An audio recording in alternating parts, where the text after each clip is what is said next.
O mendigo foi expulso pelo gerente, mas quando descobriu quem era, ele caiu em lágrimas. Olá a todos. Aproveitem esses momentos de relaxamento enquanto assistem. No Hotel Carvalho Real, o tapete vermelho se estendia da porta de entrada até o grande portão, onde centenas de convidados ilustres chegavam em fila. Havia transmissão ao vivo, repórteres se empurrando, taças de champanhe transbordando. Mas, no meio daquela multidão elegante, surgiu uma figura estranha. Uma senhora idosa. Esquelética, trêmula, vestindo um manto rasgado. Seus cabelos prateados estavam despenteados, o rosto deformado por um inchaço avermelhado que puxava um dos lados da face. Ela segurava um caixote de madeira gasto, selado com fita adesiva, apertado contra o peito como um tesouro. A cada passo, ela soltava uma tosse seca, o som áspero de sua respiração se destacando no meio das risadas refinadas. Saia da frente, gritou uma mulher de óculos escuros, recuando como se tivesse visto uma praga. Meu Deus, ela está sangrando pela boca. Sangue? Chama a segurança. 2 homens de terno preto saíram imediatamente. Um deles, alto, também de óculos escuros e com fone no ouvido, puxou a senhora. Ei, velha, o que está fazendo aqui? Vai incomodar em outro lugar. A senhora balançou a cabeça, sem conseguir respirar direito. Eu preciso ver o Juliano e o gerente, e eu tenho algo importante. O gerente Juliano não atende mendigos, zombou o outro, empurrando-a com mais força. Esperem. Uma voz masculina, grave e fria se fez ouvir. A multidão imediatamente se abriu. Surgiu no saguão Juliano Ribeiro, o homem conhecido como o melhor gerente hoteleiro de São Paulo. Vestia um terno italiano preto, gravata vermelho sangue, cabelo penteado para trás, olhar gelado. Ao seu lado estavam Lúcia Mendes, responsável pela comunicação, e o Sr. Matheus Rocha, maior acionista do hotel. Juliano se aproximou, observando a senhora dos pés à cabeça como se ela fosse uma criatura inferior. Quem é você? Perguntou, sem mover os lábios. Eu me chamo Manuela, e vim falar sobre a criança. Amélia. O nome Manuela o fez Juliano franzir a testa por um instante. Mas logo ele balançou a cabeça e soltou uma risada sarcástica. Desculpe, disse Juliano, com um gesto de desprezo. Eu não recebo lixo aqui. Juliano, e é você mesmo, e eu criei sua filha, e por 5 anos, e se eu morrer, ela também morre, e a voz da senhora se rompeu, como um grito abafado. Lúcia franziu a testa, o que está acontecendo? Isso está sendo filmado? O senhor Matheus suspirou. Juliano, resolva isso. É o dia da inauguração. Não podemos deixar esse tipo de sujeira arruinar a imagem do hotel. Juliano assentiu. Tirem essa mulher daqui. O mais longe possível. Os 2 seguranças agarraram os braços de Manuela. Ela tossia violentamente, quase deixando cair a caixa de madeira, que segurou com esforço enquanto cambaleava. Não. Escutem. A criança e ela não tem luz. Ela só vive na escuridão. Eu imploro, e ela é sua filha, Juliano Ribeiro. Chega, gritou Juliano. Expulsem essa mulher. Um dos seguranças gritou, já mandei você sumir, sua surda. De repente, um deles a empurrou com força. Manuela cambaleou e caiu nos degraus de mármore. Sua cabeça bateu numa quina. Sangue começou a escorrer pelo canto da boca. Todos recuaram ou alguns convidados sacaram seus celulares e começaram a gravar, como se fosse um espetáculo. Meu Deus, ela está ferida, comentou uma mulher entre os convidados. Cale a boca, retrucou Lúcia. Ela caiu sozinha. Ninguém tocou nela. O senhor Matheus puxou Juliano discretamente e falou baixo, e não deixe a imprensa saber disso. Limpe tudo antes que os jornalistas sintam o cheiro de sangue. Juliano virou-se para um dos seguranças. Ligue para o Alonso. Traga o carro e limpe isso imediatamente. O segurança assentiu. Sim, senhor. Manuela continuava caída, encolhida, abraçada à caixa de madeira. Seus olhos opacos estavam fixos na porta do hotel. Ela murmurava, a voz trêmula como uma brisa. Luz, e deem luz para a menina, e por favor. Ninguém escutou. Ou, talvez, ninguém quis escutar. Um pequeno caminhão da equipe de limpeza urbana parou rapidamente na calçada. Um homem de uniforme verde, com o crachá escrito Rafael, desceu e franziu a testa ao ver a cena. O que aconteceu aqui? Por que essa senhora está sangrando? O segurança deu de ombros e tropeçou. Não tem nada a ver com o hotel. Só faça a sua parte. Rafael se aproximou e viu que Manuela ainda segurava firme a caixa. Senhora, e a senhora está bem? Ele se agachou, tocando levemente seu ombro. Não pegue a caixa, e dentro dela está a verdade, e está a vida, e ela sussurrou antes de desmaiar. Senhora Lúcia, disse Rafael, voltando-se para ela. Não podemos tratar uma pessoa como lixo. Ela precisa de socorro. Lúcia cruzou os braços, e você sabe quem ela é? Uma velha louca que vive rondando feiras. Tem tuberculose, talvez algum distúrbio mental. Seja quem for, eu não vou jogar alguém fora como se fosse um saco de lixo, respondeu Rafael com firmeza. Lembre-se de que você é um funcionário terceirizado. Juliano se aproximou, olhando Rafael fixamente. Seu trabalho é limpar. Nada mais. O ar ficou pesado. Rafael cerrou os punhos, como se fosse responder, mas se calou. Ele se agachou, levantou Manuela com cuidado e puxou uma manta velha de seu veículo para cobri-la.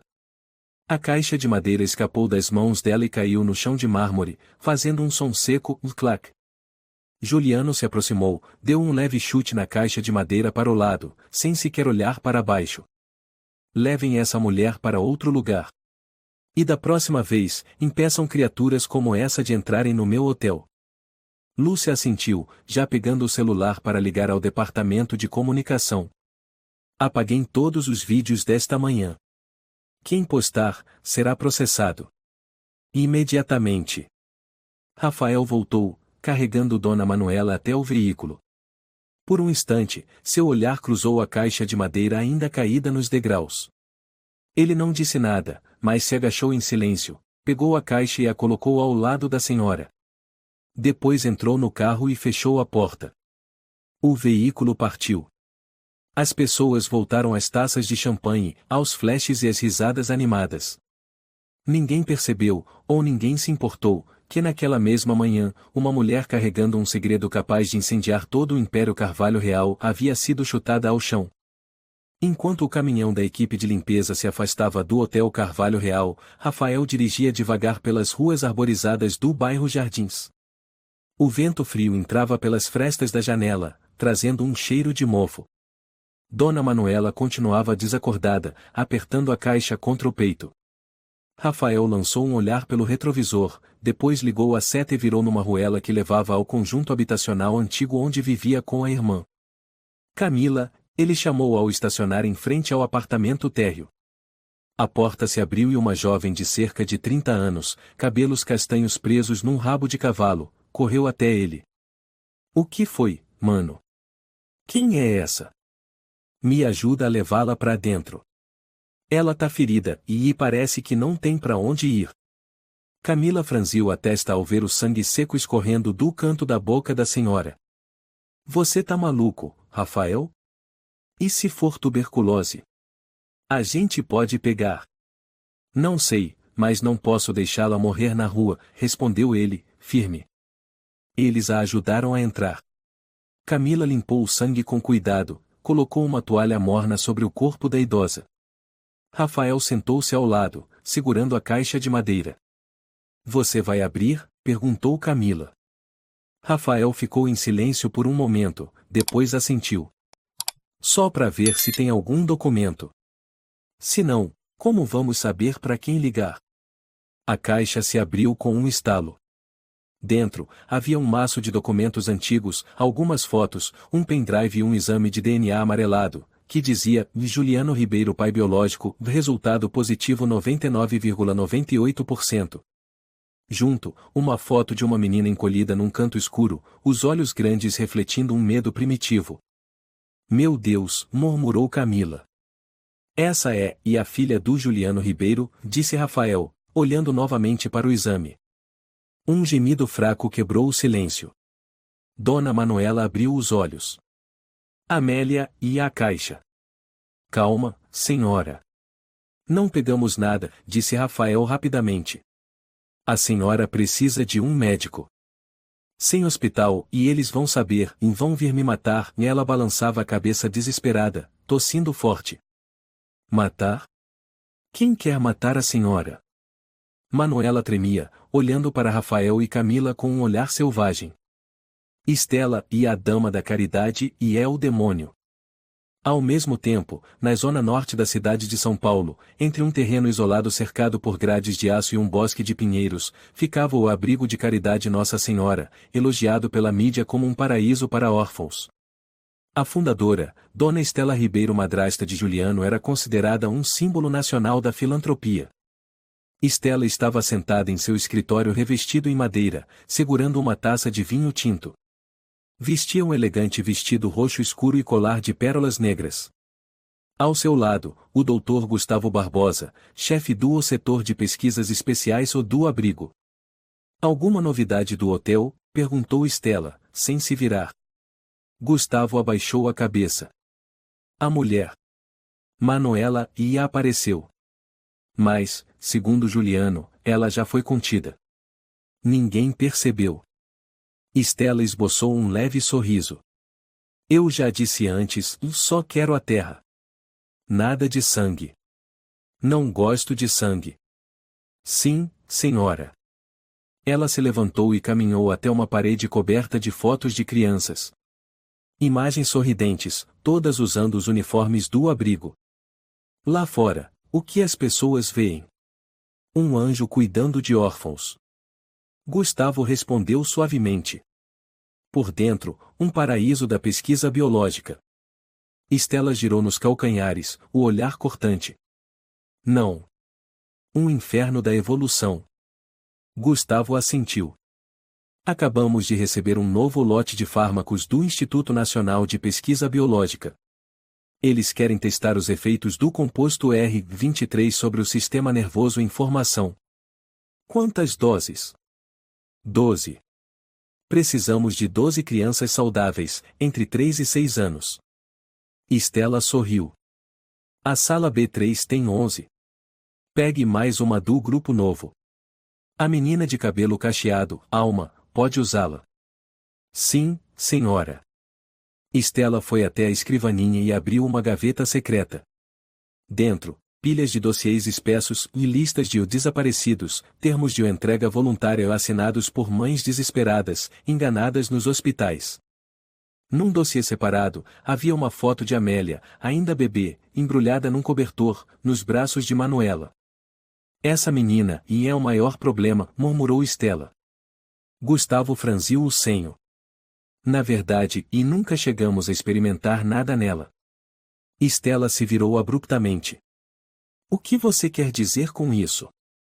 Quando a menina foi levada para fora em segredo, ela nunca recebeu a injeção inicial. Ou seja, e ela não foi afetada pela substância A17 como as outras. É a única com o cérebro completamente intacto. Um silêncio caiu. Estela pousou a taça de vinho sobre a mesa.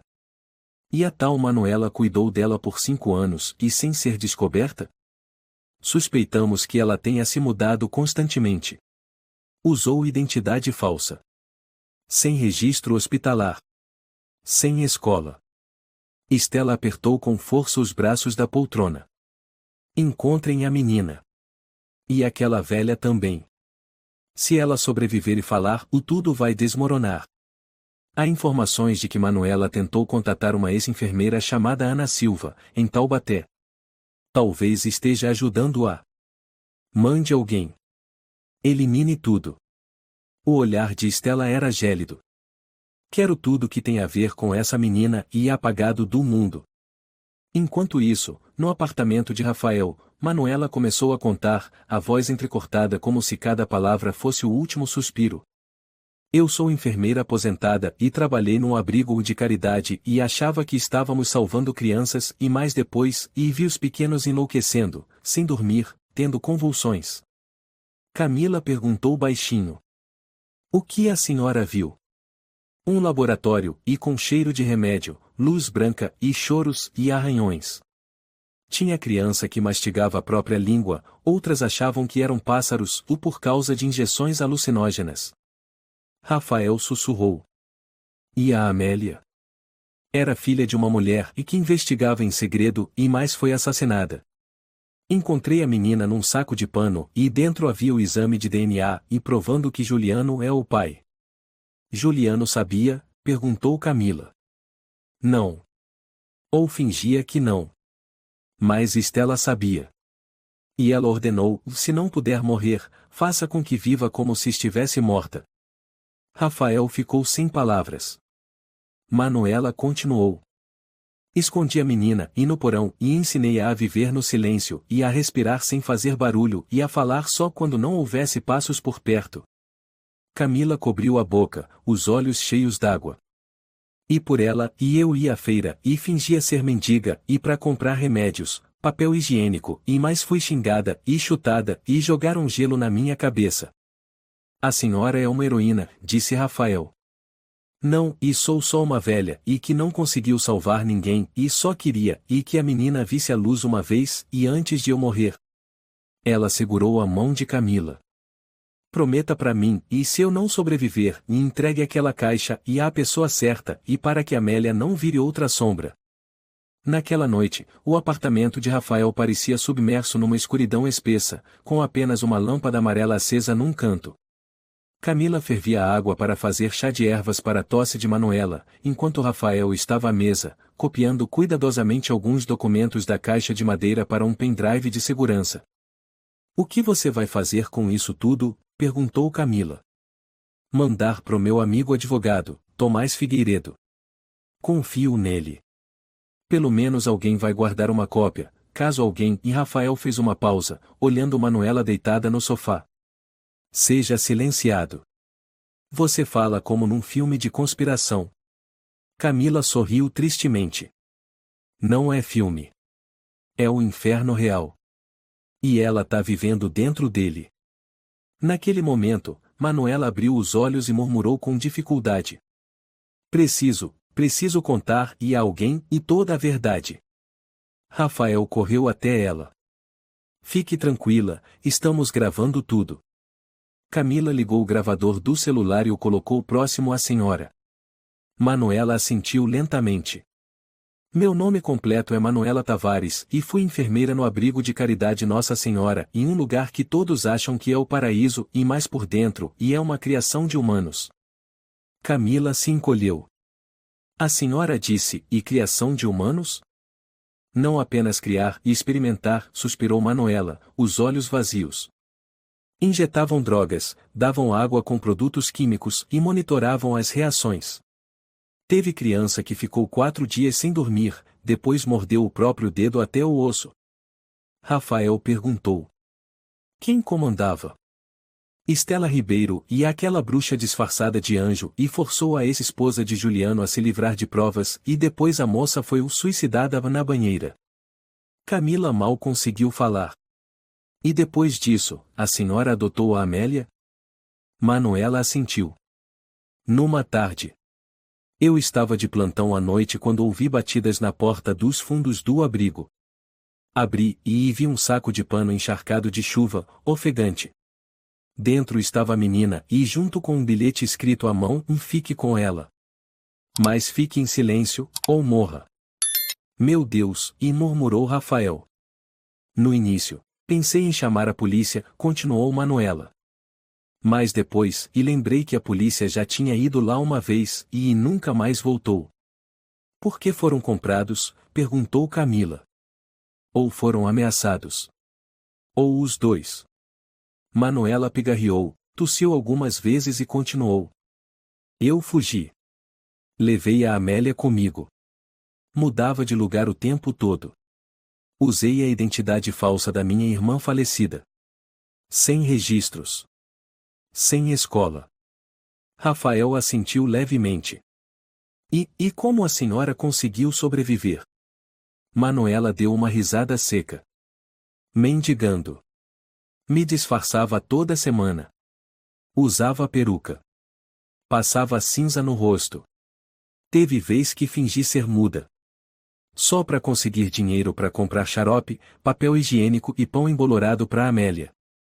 Camila fungou. E a menina, e como está agora? Está dormindo no porão. Embaixo de camadas de isolamento acústico. Ensinei a ela que deve ficar em silêncio ao ouvir passos. Não pode chorar. Não pode cantar. Não pode rir. Manuela apertou os lábios, os olhos úmidos. Ela me perguntou.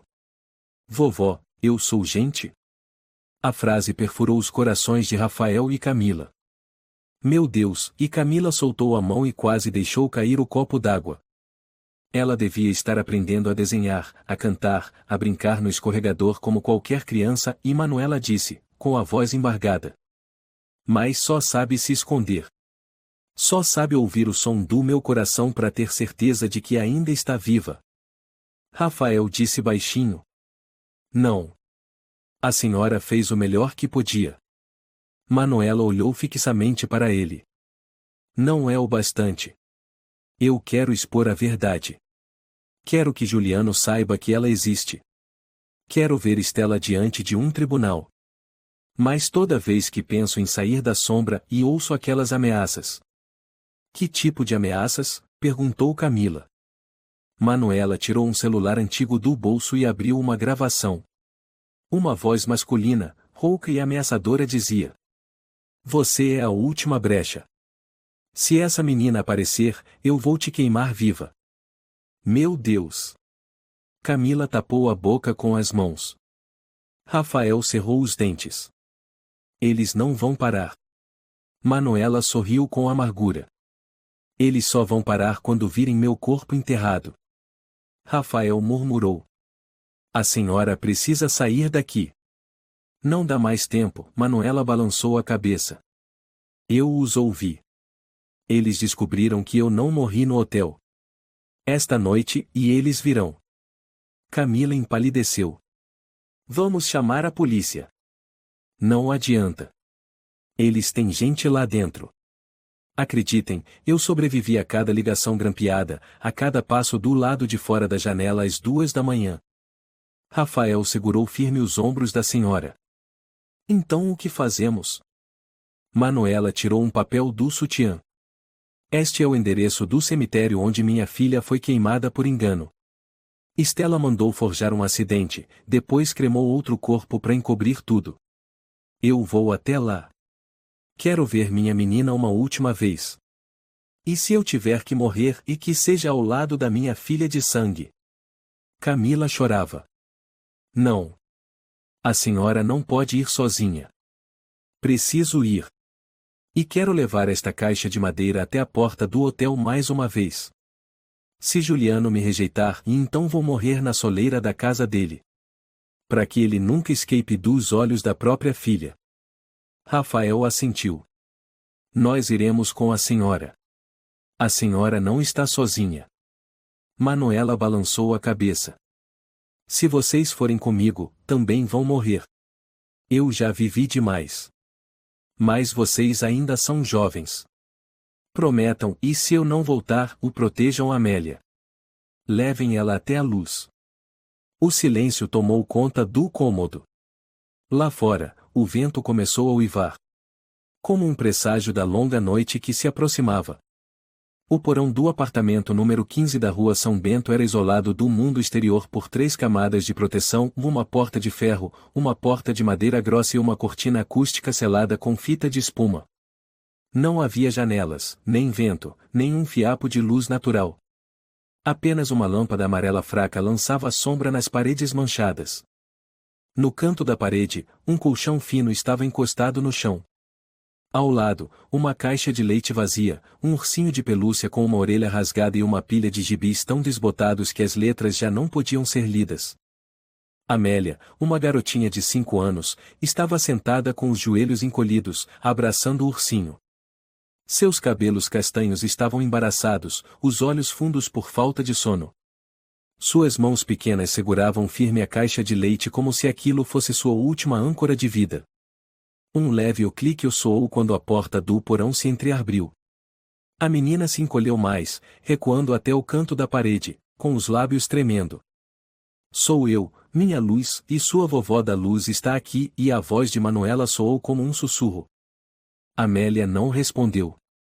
Seus olhos fixavam o escuro à sua frente. Manuela entrou, tossindo com força algumas vezes, depois se sentou ao lado da menina. Estendeu a mão, mas Amélia continuou retraída. Você ouviu os passos? Agora há pouco. No andar de cima, sussurrou a menina. Está tudo bem. São amigos da vovó. Rafael e Camila. Eles são boas pessoas. Amélia balançou a cabeça. Não existem pessoas boas. Só pessoas, e que não me assustam.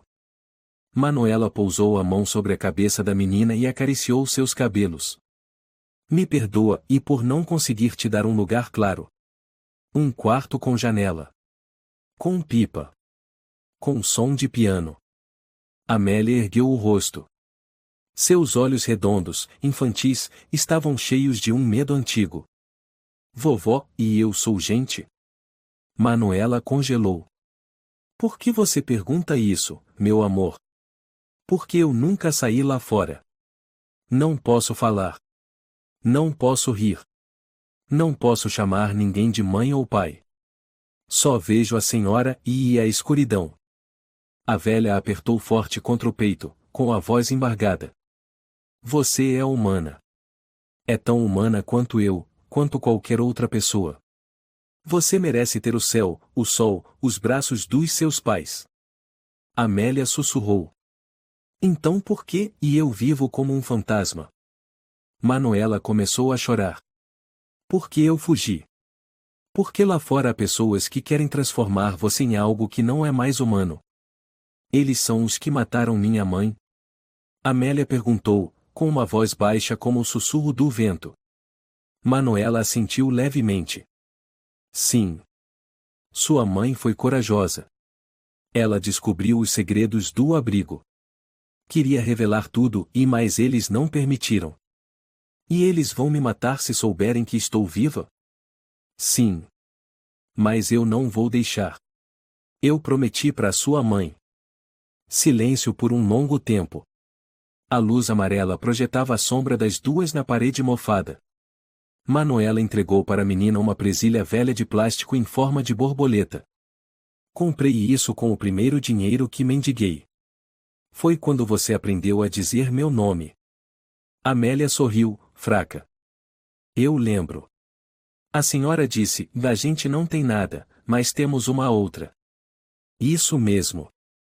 De repente, a porta do andar de cima se abriu. Passos apressados ecoaram. Camila gritou lá de cima. Dona Manuela. A polícia. 2 homens à paisana. Disseram que é para fazer verificação de moradores.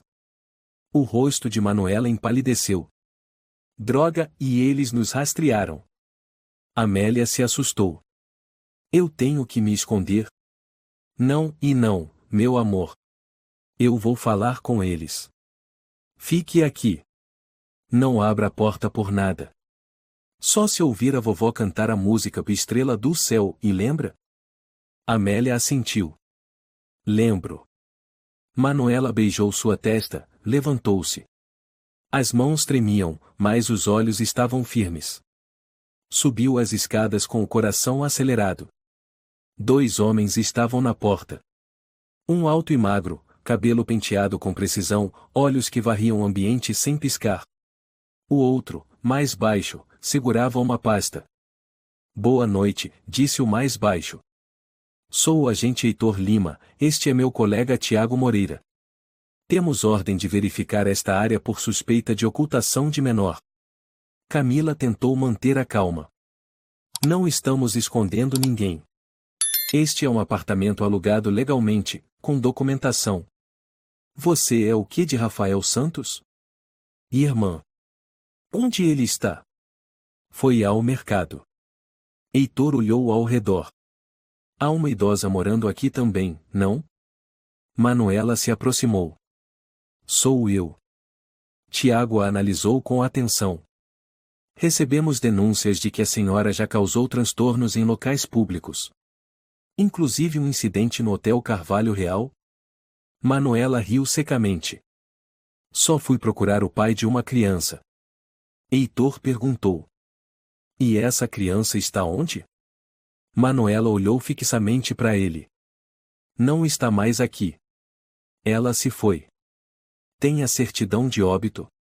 Não. Tiago interrompeu. Então terá que nos acompanhar até a delegacia. Precisamos esclarecer algumas coisas. Camila se apressou. Mas ela está doente, tem tuberculose. Não pode se locomover. Temos veículo, disse Heitor, sinalizando para fora da porta. Manuela sussurrou. Chegou a hora. Virando-se para Camila, disse baixinho. Cante. Cante para que ela saiba que não pode abrir a porta. Camila começou a cantar o Estrela do Céu, a voz trêmula. Tiago franziu a testa. O que está fazendo? Consolando alguém que está à beira da morte, respondeu Camila, fria. Lá embaixo, no porão, Amélia ouvia cada palavra da canção. Ela apertava o ursinho contra o peito, com lágrimas escorrendo em silêncio. Após levarem Manuela, Camila trancou a porta com todas as trancas e caiu em prantos. Rafael chegou em casa e, ao saber do ocorrido, estremeceu de raiva. Eles eram mesmo policiais? E ele gritou. Camila balançou a cabeça. Não sei. Não mostraram crachá. Não tinham mandado. Acho que são da Estela. Rafael cerrou os punhos, sussurrando entre os dentes. Precisamos agir antes que seja tarde demais. Manuela foi levada pelos dois homens à paisana, mas não entrou em viatura alguma. O veículo que usaram era uma van velha, a placa coberta de sujeira, sem qualquer identificação oficial. Eles não fizeram perguntas, não disseram uma palavra. Durante todo o trajeto, Manuela só ouvia o vento gelado passando pelas frestas da ventilação. Cerca de 20 minutos depois, o carro parou num ferro velho abandonado. Manuela foi empurrada para fora do veículo. Seja esperta, rosnou o tal de Heitor, com a voz agora rouca e sombria. A gente não quer sujar as mãos, mas se a senhora não calar essa boca. Eu não tenho medo da morte, arfou Manuela. Tenho medo é da menina e ter que viver na escuridão. Tiago a empurrou com força, fazendo-a cair de joelhos no chão. Velha, você acha mesmo que a gente liga para essas filosofias baratas? Heitor soltou uma risada gelada. Se ela aparecer, eu queimo aquele prédio inteiro. O Rafael e a tal da Camila vão virar carvão. Então queime, Manuela disse entre os dentes. Enquanto eles viverem, a verdade vive. Basta uma pessoa saber, e vocês irão para o inferno. Tiago levantou a mão para dar um tapa, mas Heitor o impediu. Não.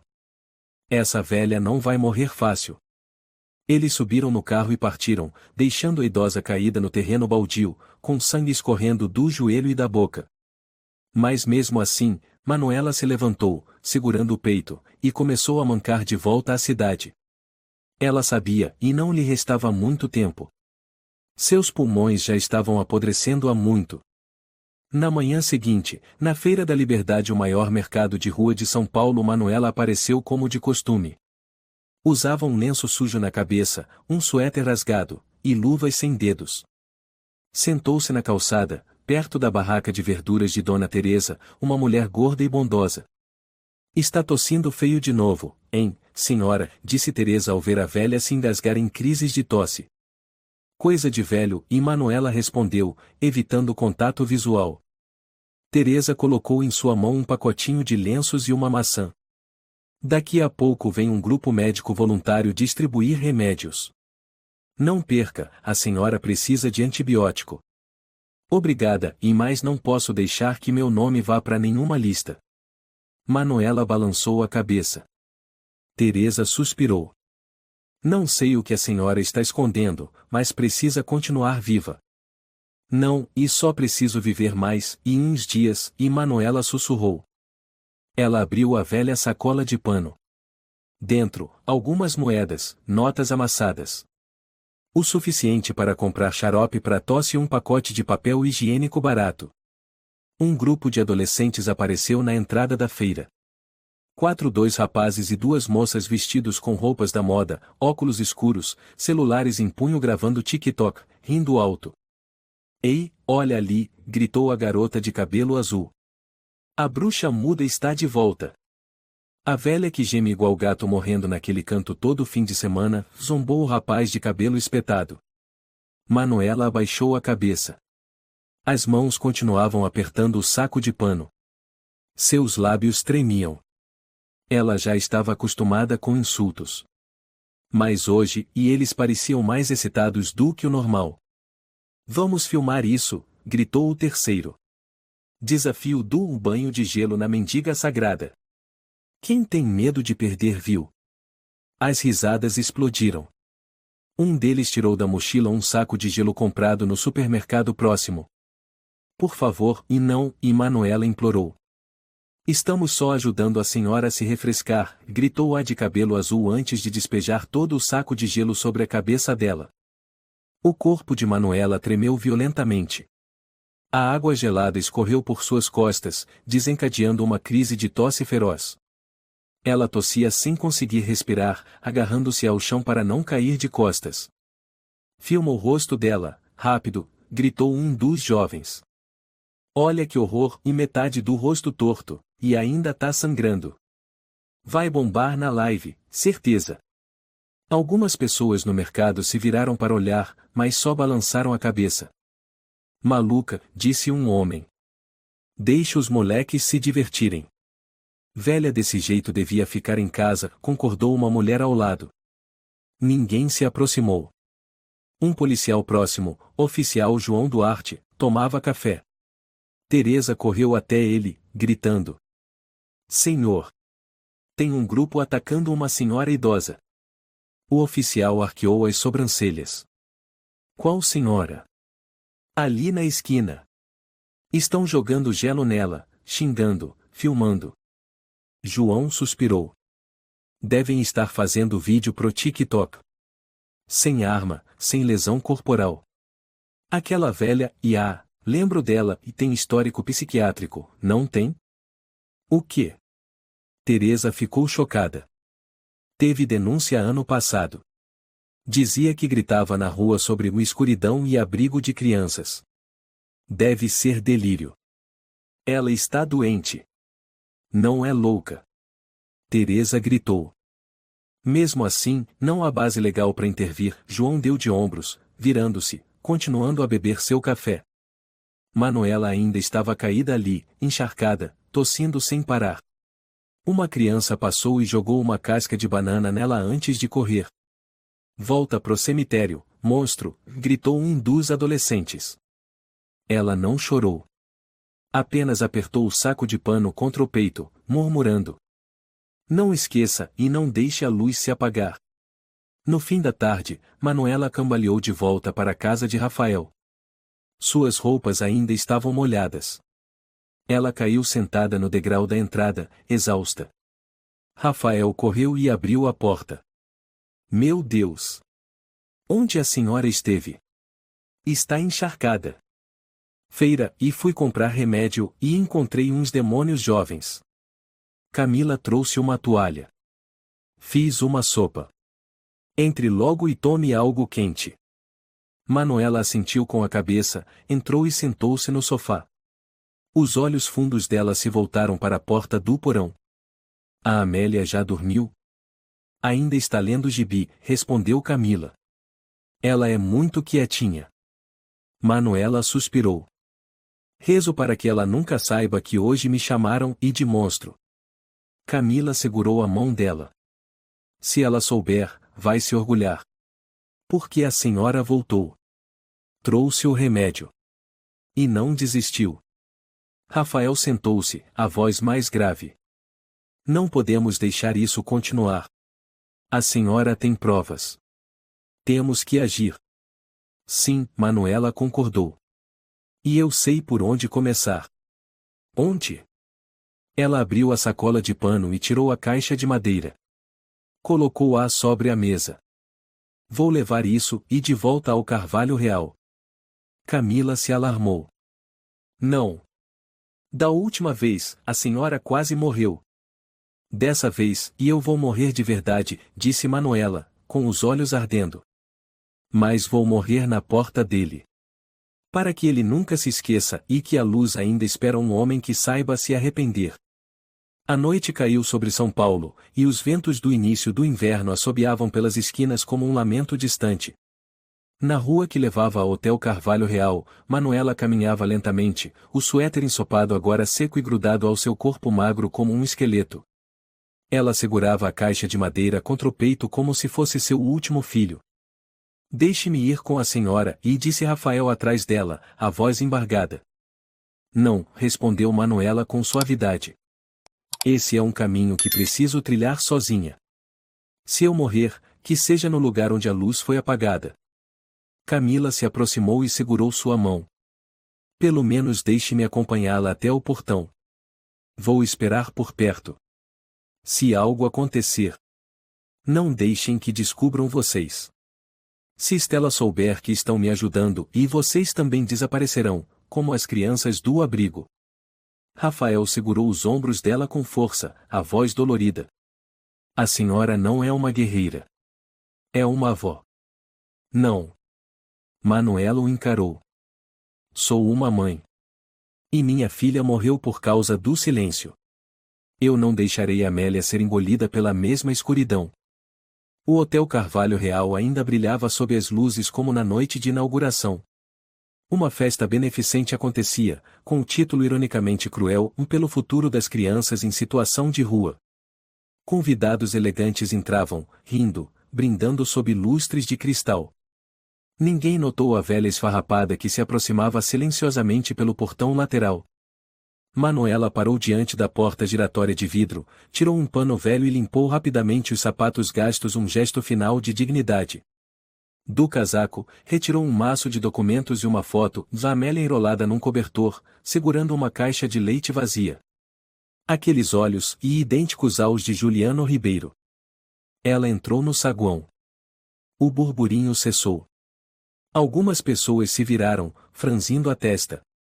Um recepcionista próximo à porta exclamou. Meu Deus, e é ela de novo.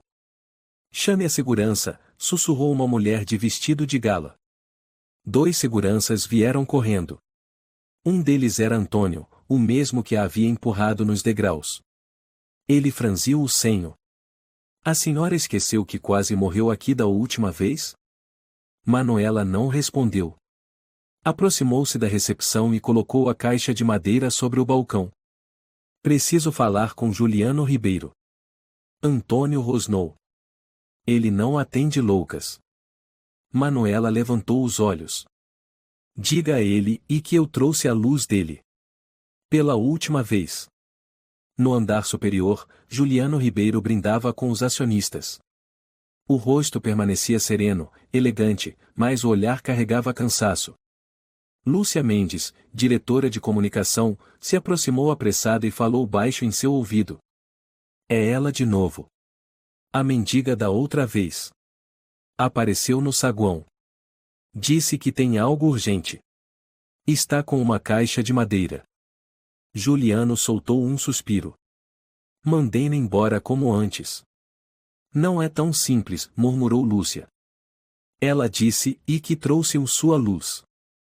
Pela última vez. Juliano ficou imóvel por um segundo. Lúcia continuou. E a caixa parece daquelas usadas para guardar documentos jurídicos. Pode ser algo que não queremos que apareça. Juliano apertou a taça de vinho e a colocou sobre a mesa. Levem-na para a sala privada do 3º andar. Sem deixar a imprensa saber. Lúcia assentiu. Eu cuido disso. Manuela foi escoltada até uma sala de reuniões isolada. A luz branca que descia do teto tornava seu rosto deformado ainda mais pálido. Juliano entrou e fechou a porta. Entre eles, uma mesa redonda de ébano, vazia exceto pela caixa de madeira. "O que a senhora quer?" perguntou Juliano, com voz fria. "Não sou eu. É a filha do senhor que quer viver", respondeu Manuela, com a voz rouca de tanto tossir. "O nome dela é Amélia." Juliano franziu o senho.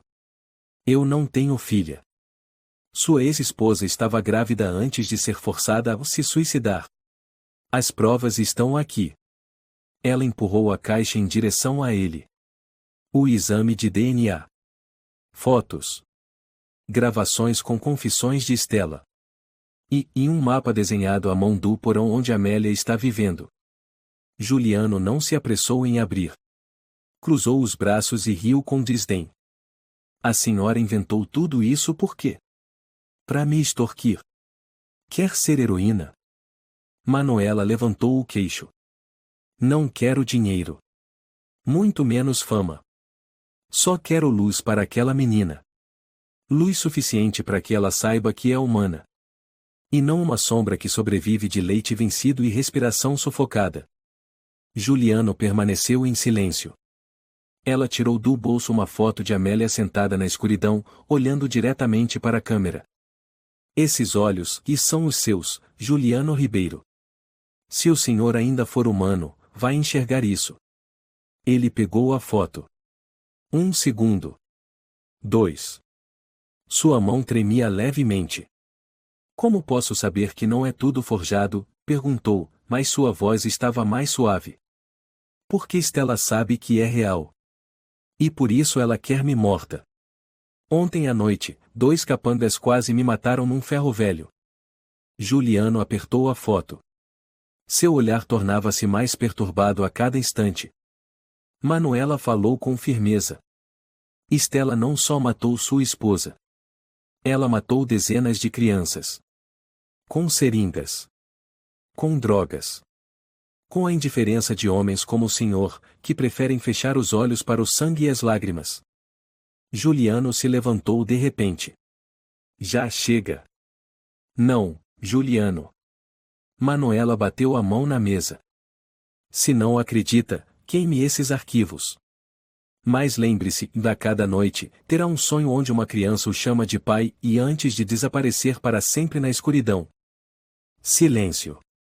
O tic-tac do relógio parecia contar os segundos restantes de uma alma prestes a despertar. Finalmente, Juliano abriu a caixa. Papéis amarelados, gravações, fotos, tudo estava ali. Ele pegou os documentos com as mãos trêmulas, depois olhou para Manuela com os olhos vazios. "Ela e matou mesmo minha esposa?" "Não apenas matou. Misturou alucinógenos na bebida dela e encenou uma cena de suicídio. Como fez com tantos outros nomes daquela lista." Juliano recuou, encostando-se na parede. "Eu sou um pai?" "Sim." Uma lágrima escorreu pela bochecha dele. "A primeira." Manuela se levantou, aproximou-se e pousou a mão sobre a caixa. "Ainda há tempo, se agir agora. Antes que Stella perceba que estou viva. Antes que Amélia seja descoberta." Juliano assentiu lentamente. "Onde está a menina?" "No porão da casa de Rafael Santos. Número 15, Rua São Bento. O senhor precisa ir. Ainda esta noite." Manuela começou a tossir violentamente. Sangue escorreu pela boca. Ela se segurou na beirada da mesa, tentando não cair. Juliano correu para ampará-la. "A senhora vai ficar bem. Vou levá-la ao hospital." Manuela sorriu fracamente. "Não preciso viver. Só preciso e que a luz brilhe nos olhos de Amélia." Juliano apertou sua mão com força. "Eu vou salvá-la. Eu juro." Ela deixou o hotel em meio a uma garoa gelada. Ninguém a acompanhou. Ninguém soube que, por trás dos portões do Carvalho Real, o coração de uma mãe acabava de apostar sua última vida por uma centelha chamada Amélia. O vento assobiava entre os telhados antigos do cemitério da Consolação, enquanto a noite já dominava o céu. A cruz de ferro na entrada balançava ao sabor do vento, os buquês de flores artificiais tombavam com cada rajada. No canto mais afastado, numa área esquecida, havia uma cova rasa ainda aberta. No solo frio, Manuela ajoelhava-se, a cabeça baixa, os braços trêmulos abraçando a foto de Amélia que guardava sob a roupa. Ela havia saído do hotel há apenas algumas horas, depois de entregar a caixa de madeira a Juliano. Seu corpo estava exausto. Sabia que cada passo agora poderia ser o último. Mas mesmo assim, ela foi até lá o lugar onde o corpo de sua filha fora cremado por engano, anos atrás. Precisava dizer uma última palavra à filha que Stella lhe roubou dos braços. Minha filha, e Manuela sussurrou. Me perdoa por não ter conseguido te salvar. Mas eu protegi a sua filha. Amélia, e ela ainda vive, ainda respira, ainda me chama de um vovó da luz. O vento soprava mais forte. Os cabelos da senhora se espalhavam ao redor do rosto. Suas mãos trêmulas pousaram a foto no chão, depois ela tirou um lenço e começou a limpar suavemente cada canto da imagem, como se estivesse limpando o rosto da filha. A menina, e é muito parecida com você. Olhos grandes, covinhas, e a única diferença é que ela nunca viu o sol e nunca pôde sair. Um barulho soou ao longe. Manuela se sobressaltou. Levantou a cabeça em direção à estradinha de terra que levava para fora do cemitério. Os faróis de um carro cortaram a escuridão. Um veículo preto parou. Duas silhuetas desceram. Manuela apertou a foto com força e se levantou com dificuldade. Então a velha ainda não morreu. A voz de Tiago Moreira cortou o ar, fria como gelo. Eu te disse, Heitor. Essa bruxa é dura na queda. Heitor Lima cuspiu no chão. Stella não vai gostar disso. Não. Ela foi bem clara. Tiago pegou o celular e abriu uma mensagem de voz. A voz de Stella ecoou. Hoje à noite, esse corpo tem que sumir. Não quero ver sangue, só quero ver o terra. Manuela soltou uma risada seca. Cuidado, rapazes. Essa terra e já enterrou muitas verdades. Cala a boca. Heitor avançou, tirando um pequeno frasco do bolso. Com essa injeção, você vai dormir rapidinho. Sem dor. Não preciso de remédio. Manuela ergueu o rosto, com um brilho estranho nos olhos. Vou morrer pelo que é certo. Não vou morrer por medo. Você acha que é santa? Tiago rosnou. Não. Eu sou mãe. Manuela deu um passo para trás. E minha filha foi enterrada por vocês em algum lugar aqui. Eu vou deitar ao lado dela. Mas antes de fechar os olhos, eu sei que Juliano está a caminho de Amélia. Vocês, e já perderam. Tiago avançou e lhe deu um tapa. Manuela caiu no chão, o sangue escorrendo novamente pelo canto da boca. Mas ela ainda segurava firmemente a fotografia. Enterra logo essa velha. Heitor ordenou. Rápido. Tiago a arrastava como se fosse um saco de lixo. Mas Manuela, de repente, começou a rir alto. Ria como se já não tivesse mais nada a perder. Aquele centro, e vai cair. Vocês acham que eu sou a única que sabe? Estão enganados. Ainda há outros. Cada documento que entreguei a Juliano, e tem 3 cópias. Heitor parou, desconfiado. Está mentindo. Tenta a sorte. Manuela cuspiu sangue, levantando o queixo. Enterra meu corpo. E depois assiste o império da Stella desabar na cabeça de vocês. Tiago hesitou, apavorado. Matar mais não vai resolver. Se Juliano realmente acreditar, então ele vai levar a Stella direto para o tribunal. Manuela completou. O silêncio tomou conta por alguns segundos. Heitor resmungou. Devíamos ter matado ela da primeira vez. Agora já é tarde. Ela caiu de lado no chão, a respiração irregular. Eu, e não tenho muito tempo de vida, e mais estou em paz, e porque vi a luz, e refletida nos olhos da minha filha. O corpo dela começou a tremer levemente. Os lábios se mexeram, as mãos ainda presas à foto. Tiago murmurou. Ela está realmente morrendo. Vamos, disse Heitor rapidamente. Deixa ela morrer aqui. Ninguém vai encontrá-la. Os dois desapareceram na escuridão. Manuela ficou para trás, sozinha no cemitério gélido. O vento assobiava entre as lápides. Ela já não conseguia falar, apenas seus olhos ainda miravam o céu escuro, onde nenhuma estrela brilhava.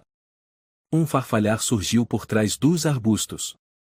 Uma figura apareceu: Marina Gomes, uma mulher que havia trabalhado no abrigo Nossa Senhora, mas que havia fugido 3 anos antes. Ela se aproximou em silêncio e ajoelhou-se ao lado de Manuela. Eu ouvi, e ouvi tudo, Manuela. Manuela abriu os olhos com esforço. Marina, e você, e está viva. Eu sobrevivi. Por sua causa. Por aquilo que disse a minha mãe, pelas cópias que você enviou antes. Marina segurou a mão da senhora. Juliano recebeu a mensagem. Eu entrei em contato com ele. Manuela assentiu levemente. Então, e a luz, e vai alcançá-la. Amélia vai viver, Manuela. Marina sussurrou. Eu prometo. Manuela sorriu, lágrimas escorrendo pelas têmporas. Ela sussurrou suas últimas palavras. Essa menina, e não pode se tornar o outra sombra. E então, tudo silenciou. Marina permaneceu ao lado dela. O ar pesado cobria o céu inteiro. Mas naquele instante, nos olhos de Marina, havia uma nova luz, a luz de uma promessa que valia uma vida inteira. A garoa caía suavemente sobre os vidros do último andar do Hotel Carvalho Real. No escritório da administração geral, Juliano Ribeiro permanecia imóvel, apertando com força uma foto antiga de uma criança encolhida no canto de uma sala escura, abraçada a uma caixa de leite vazia, os cabelos emaranhados, os olhos negros arregalados pelo medo e desespero. Juliano murmurou como quem perdeu o juízo. Não pode ser, e esses olhos? Ele abriu rapidamente a caixa de madeira deixada por Manuela. Dentro, os documentos estavam organizados com cuidado. No topo, um exame de DNA com resultado positivo de 99,98%, com seu nome e o da criança claramente impressos. Abaixo dos papéis, um mapa desenhado à mão indicava o caminho para o porão de uma casa na rua São Bento. E no fundo, havia um pendrive. Com as mãos trêmulas, Juliano conectou o pendrive no laptop. O arquivo de áudio começou a tocar. A voz grave e cortante de Stella ecoou friamente. Se ela não morrer, eu vou fazê-la viver como se estivesse morta. Mantenha-a trancada no porão. Tape sua boca com a escuridão. Eu não preciso que ela desapareça, eu preciso que ela deixe de ser humana. Não, Juliano recuou, os olhos arregalados. Ele segurou a cabeça e gritou, madrasta. Ela. Lúcia entrou pela porta, assustada. Juliano. O que foi? Você gritou e me assustou. Ele se virou bruscamente. Quem sabe que Dona Manuela morreu? Lúcia ficou atônita. Morreu. Ela saiu daqui há poucas horas. Ela foi caçada pela Stella, Juliano sibilou. E a deixamos morrer sozinha. Lúcia se aproximou e lançou um olhar para o dossiê. Quando seus olhos pousaram na foto da criança, ela estacou. É. Amélia? Meu Deus! Minha filha, Juliano pronunciou cada palavra com firmeza. E minha mãe, a quem chamei de benfeitora, a transformou num espírito vivo aprisionado na escuridão. Você tem provas? Lúcia recuou, o rosto pálido. Tenho tudo. Documentos, gravações, mapa do porão. Se eu não fizer nada agora, não mereço ser chamado de homem, muito menos de pai. Lúcia segurou sua mão. O que você vai fazer? Resgatar minha filha. E a Stella? Ela vai pagar. Por cada crime. O Mercedes preto disparou pela noite chuvosa, cortando as ruas silenciosas de São Paulo. Os postes projetavam luzes difusas sobre o para-brisa. Juliano apertava o volante com força, murmurando. Amélia. Amélia, e espera pelo papai. Na sua mente, cenas se repetiam como um filme, o olhar da menina, as palavras de Manuela, o áudio aterrorizante de Estela. E então, lembranças da madrasta fazendo caridade, posando com crianças órfãs, sorrindo para as câmeras, tudo era uma máscara. O carro virou na rua São Bento e freou bruscamente diante do número 15. Juliano saiu às pressas e subiu as escadas. Camila abriu a porta, assustada. Quem é você? Juliano Ribeiro. Eu vim buscar minha filha, Amélia. Rafael apareceu, ficando entre os dois. Espere. Como sabe o nome dela? Juliano puxou uma foto e um dossiê, estendendo-os diante deles. Eu sou o pai biológico dela. E estou aqui para consertar meu erro. Camila ficou sem palavras, olhando para Rafael. Será que... Rafael assentiu levemente. Venha comigo. Eles o conduziram até o porão. Diante da pesada porta de ferro, Rafael parou. Ela tem medo de estranhos. Se você assustá-la, ela pode ter convulsões. Juliano assentiu. Eu entendo. A porta se abriu, deixando entrar uma luz fraca no cômodo úmido. Amélia estava sentada num canto, abraçando um ursinho de pelúcia velho, os olhos arregalados e vigilantes. Você é... Amélia? Juliano se agachou, mantendo uma certa distância. A menina não respondeu. E a vovó? Ela sussurrou. Juliano apertou o peito, a voz trêmula, vela, e se foi. Mas deixou para o papai e a luz dela. Amélia recuou. O senhor, e quem é? Ele começou a chorar. Sou eu, e seu pai. Amélia. A menina o encarou fixamente. Depois de um longo silêncio, lágrimas escorreram por suas bochechas. A vovó, e disse, e que alguém viria me buscar. Juliano deu passos lentos em direção a ela, de braços abertos. O pai chegou tarde, e mais chegou. Amélia correu para os braços dele, chorando compulsivamente. Juliano a abraçou com força, como se abraçasse de volta metade da alma que havia perdido. Camila, ao lado de Rafael, começou a chorar. Manuela não se sacrificou em vão. Uma semana depois, a imprensa explodiu. Os principais canais de televisão noticiaram. Desmantelada rede de experimentos com crianças em grande escala no abrigo de caridade Nossa Senhora. Diretora Estela Ribeiro é presa. Criança mantida nas sombras por 5 anos é resgatada. Confissão chocante da senhora Manuela Tavares. Na sala de interrogatório da Delegacia de Polícia de São Paulo, Estela estava sentada em frente ao inspetor Marcos Albuquerque, com o rosto inexpressivo. Usava um casaco de pele de raposa e óculos escuros, apesar de não haver mais nenhum brilho de prestígio ao seu redor. Senhora Estela, disse Marcos, colocando um dossiê sobre a mesa. Temos tudo, documentos, gravações, depoimentos de Juliano Ribeiro e Marina Gomes, testemunhas vivas do abrigo Nossa Senhora. Tudo invenção. Estela respondeu com indiferença. Eu não sei de nada. E esta gravação? Marcos ligou o aparelho. Se ela não morrer, eu vou fazer com que viva como morta. Estela fechou os olhos. Vozes podem ser forjadas. E as transferências bancárias das empresas farmacêuticas? As crianças que desapareceram das listas do abrigo? Os prontuários médicos falsificados? Meu advogado está presente? Estela recostou-se na cadeira, com um sorriso sarcástico. Marcos a encarou. A senhora vai a julgamento. E desta vez, ninguém poderá protegê-la. Estela arqueou os lábios. Então veremos, senhor inspetor, e veremos se a sua justiça é mais forte que o dinheiro. Marcos fechou o dossiê. Não é. Mas a luz é mais forte que as trevas. E desta vez, não há para onde fugir. No apartamento de Rafael, Amélia estava sentada no colo de Juliano, comendo um pedaço de bolo. Seus olhos brilhavam ao ver a luz do sol passando pela janela. Papai, o que tem lá fora? Ela perguntou. É o parque. É o céu. É o lugar onde você vai poder brincar. Eu vou poder estudar? Claro que vai. Ele acariciou a cabeça da filha.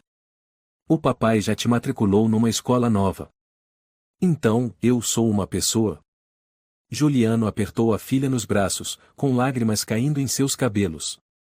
Você é uma pessoa. É minha filha. É a última luz que sua avó deixou para mim. 11 semanas após o resgate de Amélia, o julgamento de Estela Ribeiro teve início no Supremo Tribunal de Justiça de São Paulo.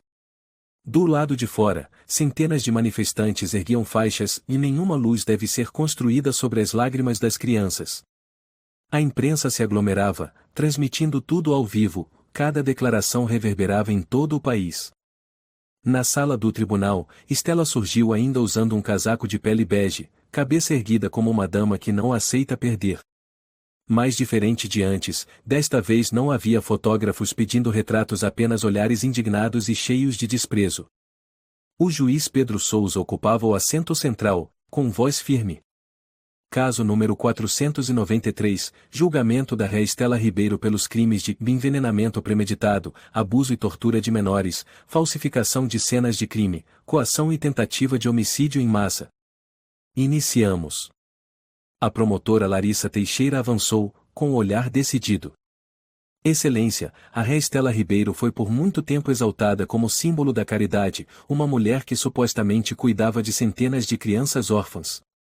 Mas por trás da máscara humanitária havia um sistema cruel, onde crianças eram transformadas em cobaias para empresas farmacêuticas, e mães eram assassinadas ou levadas à loucura para serem silenciadas. Temos documentos, testemunhas e gravações. E acima de tudo, temos a luz que sobreviveu. Juliano se levantou e levou Amélia até o centro da sala. O tribunal ficou em completo silêncio. A menina, pequena, cabelos longos, vestindo um vestido azul e segurando um urso de pelúcia surrado nas mãos. Ao olhar para Estela, estremeceu. Papai, e ela é a mulher do meu pesadelo. Juliano apertou sua mão. Está tudo bem. O papai está aqui. Larissa assentiu e falou em voz alta. Excelência, esta é Amélia Ribeiro. A única sobrevivente do abrigo Nossa Senhora. Mantida nas sombras por 5 anos, sem escola, sem atendimento médico, sem identidade. E hoje, ela está aqui e para dizer ao mundo inteiro que a verdade não pode ser enterrada. Estela semicerrava os olhos, sorrindo com frieza. Essa criança não tem nenhuma prova além de um nome. Juliano avançou, apresentando o exame de DNA, fotos antigas, gravações. Ela é minha filha biológica. A mãe dela, minha ex-esposa, tentou denunciar o abrigo. E a senhora ordenou a morte dela. A sua voz está gravada. Quer ouvir de novo? Estela suspirou. Não admito nada. Nesse momento, Larissa assentiu. Chamamos a próxima testemunha, de Marina Gomes, ex-enfermeira do abrigo, que fugiu há 3 anos. Marina subiu ao púlpito. Vi crianças sendo injetadas com drogas que causavam insônia, perda de controle neurológico. Algumas gritavam como animais. A réu assinava os documentos dos testes, recebia dinheiro do Instituto de Pesquisas Biológicas Naturais. O nome dela está em todas as transações. O juiz assentiu, voltando-se para Estela. Tem algo a declarar em sua defesa? Estela ficou em silêncio. 1 minuto. Então levantou a cabeça e falou com clareza. Tenho. Eu admito. A sala explodiu em reações. Ela continuou, olhando para frente, sem emoção, escolhi órfãos porque não tem quem os proteja. Colaborei com a indústria farmacêutica por causa do financiamento.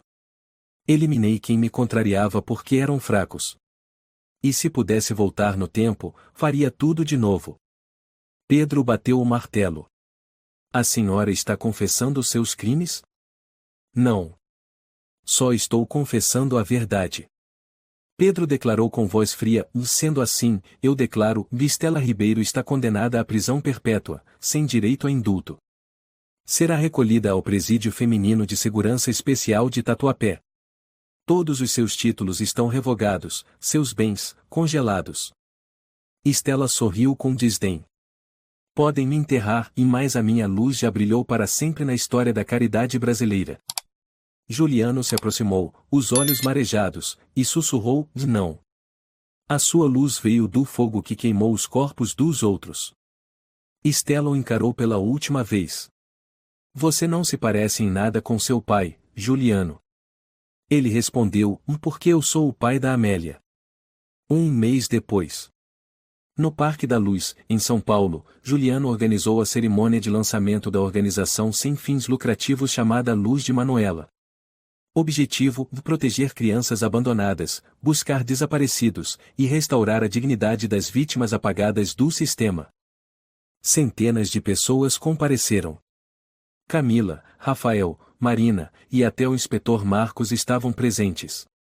Amélia usava um vestido branco e estava sentada na primeira fila. Juliano subiu ao palco para discursar, segurando uma grande fotografia.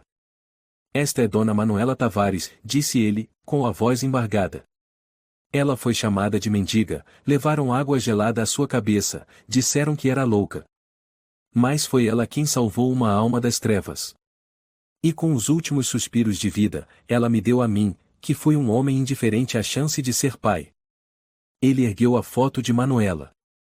Ela não precisa de estátuas. Nem de homenagens. Ela só precisa que a gente não a esqueça. O público ficou em silêncio absoluto. Amélia se levantou e pegou o microfone.